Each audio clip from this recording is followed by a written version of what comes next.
अगर सही है तो ईडी की जांच से डर कैसा? क्यों उद्धव ठाकरे से लेकर प्रियंका चतुर्वेदी को संजय राउत को डिफेंड करने के लिए मैदान में उतरना पड़ रहा है? सवालों का सामना करें, और अगर जो ईडी की जांच है वो नहीं ठहरेगी तो खुद ही क्लीन चिट होकर हाथ हिलाते हुए निकल जाएंगे। प्रियंका जी, अरे डरा कौन है? जो डरे वो भागकर भारतीय जनता पार्टी की गोद में बैठे हैं। महाराष्ट्र में ही कुछ दिन पहले डरकर भागे हैं, और जो डटा है और सामना कर रहा है वो संजय राउत जी हैं। और हम लोग यहाँ पर क्या बात कर रहे हैं? हम लोग कह रहे हैं कि अगर आपकी ये सारी कार्रवाई निष्पक्ष है, आपकी कार्रवाई राजनीति से प्रेरित नहीं है, तो जब उन्होंने ईडी समन्स दिए थे, जब पार्लियामेंट सेशन में था और संजय राउत जी ने रिटन रिक्वेस्ट दी थी कि पार्लियामेंट सेशन में है, उनकी ओथ टेकिंग भी होनी थी, उनके नेक्स्ट टर्म की ओथ टेकिंग होनी थी, आप मुझे कोई डिफरेंट डेट दे दीजिए, सेशन खत्म हो जाए, मैं ज्वाइन कर लूंगा। पर मुझे ये नहीं समझ में आ रहा है, इतनी आनन फानन में, इतनी जल्दबाजी में, इतनी हवड़ में, जल्दी जल्दी में इन लोगों ने उनके 7:30 पे घर पहुंच जाते हैं, वहां पे इन्वेस्टिगेशन शुरू कर देते हैं। एक सिटिंग मेंबर ऑफ पार्लियामेंट जो कि हमारी पार्टी के फ्लो लीडर हैं, when the parliament is in session, उनको पहले डिटेन कर देते हैं, फिर उनको अरेस्ट कर लेते हैं। तो पूछना तो सवाल इनसे चाहिए, इनको किस बात का भय था कि रातों रात इन्होंने ईडी भेजी? मैं बताती हूँ किस बात का भय था। जो राज्यपाल हैं, जो मराठियों के खिलाफ बात करते हैं, और ये पहली बार नहीं, महात्मा ज्योतिबा फुले हो, सावित्रीबाई फुले जी की शादी के बारे में बात हो, महाराजा छत्रपति शिवाजी महाराज के बारे में बात हो, और अब मराठी मानुस के बारे में बात हो, इन्होंने उनको डिमीन करने की कोशिश की, और इस वजह से ध्यान भटकाने के लिए आनन फानन में ईडी आ जाती है। तो ये मैं पूछना जरूर चाहूंगी कि इनको किस बात का डर हुआ कि इनको इस तरीके की हरकत करनी पड़ी? ठीक है, इसका जवाब सुधांशु जी देंगे। अभी बहुत सारे सवाल हैं प्रियंका जी, लेकिन सुधांशु जी, क्यों आनन फानन में जब सेशन चल रहा था अपने सांसद पर, ठीक है, सांसद पर इस तरह से धावा बोल दिया, ये उनका आरोप है। डरे हुए आप लोग हैं, ये प्रियंका चतुर्वेदी कह रही हैं। आप लोग चाहते हैं देश में बीजेपी के अलावा कोई दूसरी पार्टी बचे ही नहीं, एक एक करके विपक्षी तमाम नेताओं को आप लोग घेर रहे हैं एजेंसियों के जरिए। जवाब दीजिए। अजय जी, देखिए, जो ये कल की घटना हुई है, या ये क्या कोई आनन फानन में हुई है?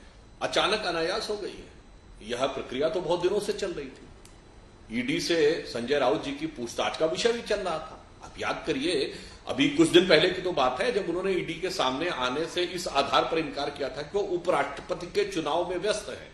उपराष्ट्रपति का नामांकन हो गया था, अब वोटिंग है, अब उस बीच में कौन सी व्यस्तता थी? इसी के आधार पे कई बार बातचीत करने के बाद जब ईडी को यह आभास लगा, तकनीकी आधार पे लगा होगा, वो तो ईडी के लोग बेहतर बता सकते हैं कि वो जांच में सहयोग नहीं दे रहे थे, इसलिए फिर यह कार्रवाई हुई। और कल भी यदि आप देखें तो ईडी पहले उनसे सिर्फ बातचीत करने के लिए गई थी, और देर रात में उनकी गिरफ्तारी की घोषणा हुई। तो ये कहना कि ये कुछ अनायास, अचानक, अप्रत्याशित और एकदम से कुछ ऐसा हो गया है, यह कहना उचित नहीं लगता है। जिस प्रकरण के संदर्भ में हुआ है वह वर्षों से चल रहा था, और उनसे पूछताछ की प्रक्रिया भी महीनों से चल रही थी, और उसमें जो उनका उत्तर था, प्रत्युत्तर था, ये सब मीडिया की नजर में पिछले कई हफ्तों से है। इसलिए यह आरोप बिल्कुल आधारहीन लगता है कि अनायास, अचानक, आनन फानन में कल कोई कार्रवाई की गई। जो प्रक्रिया हुई है वो तकनीकी दृष्टि से कानून की व्यवस्था के अनुसार। एक्सटेंशन डिपार्टमेंट ऑफ बीजेपी है ईडी, इस पर जवाब नहीं आया। मैं इसका भी जवाब दे देती हूँ। सवाल आपने पूछा नहीं, सुधांशु जी दे दे। सुधांशु जी ने इसका जवाब नहीं दिया था, इसका जवाब, ये तो आपका आरोप है। देखिए, हम एक बात बताना चाहते हैं। देखिए, हम एक बात बताना चाहते हैं। समस्या जानते हैं क्या है? जब इनके जमाने में जब सीबीआई पे आरोप लगा था, तब भी विषय क्या था ये लोगों को ध्यान नहीं आता है। विषय कोयला घोटाला था, आरोप इन्हीं के मंत्रियों पे था। यानी तब भी जांच एजेंसियों के घेरे में यही लोग थे, आज भी जांच एजेंसियों के घेरे में ये लोग हैं।